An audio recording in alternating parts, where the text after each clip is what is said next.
Hello everybody and welcome to IC Markets Market Commentary.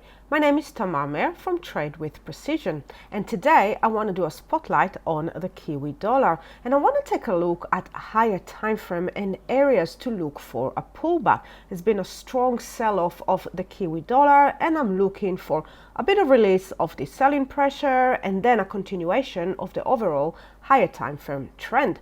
And I want to start here with pound Kiwi, and this is the daily chart, and we can see that after consolidation around this area, around the 2.09, we popped higher and we tested that 2.16 area, and currently we're in the process of pulling back. I've also drawn the Fibonacci retracement from the low of this consolidation area to the high, and we can see that the area between the 50 and the 61% retracement is in and around that level of consolidation. So I marked here two lines, the purple line and the blue line around the 2.10, and this is a zone that I am looking for the market to pull back into, and in this area I will look for any sign that the buyers are ready to take control of this market and for a continuation of this move.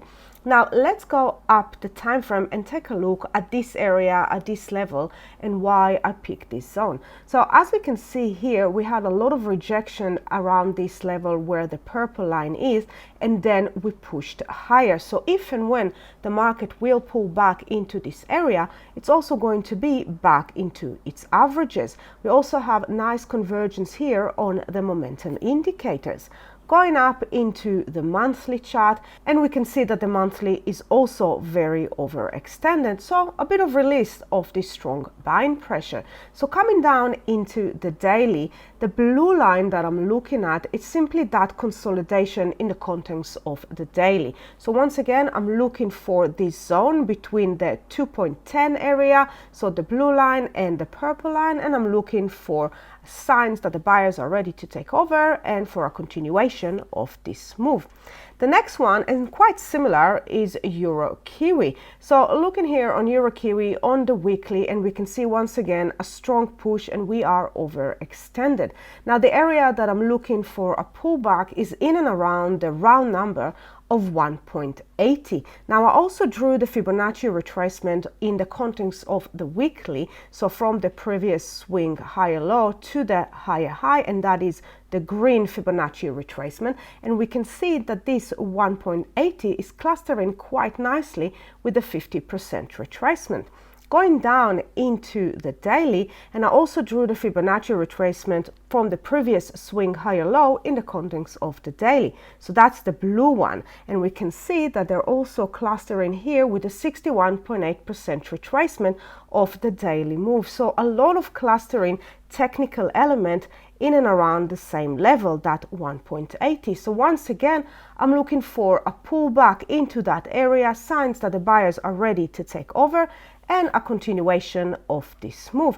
Quick look at the monthly, and we can see here the monthly is also overextended. So once again, a bit of release of this strong buying pressure.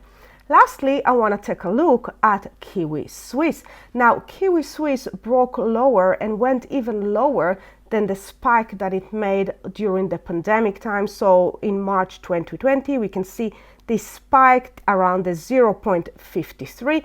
We're already trading below it. We can see we are overextended. It's a beautiful downtrend, and I'm looking for a bit of release of this selling pressure and a continuation of this move. We also got the momentum indicators all converging nicely to the downside.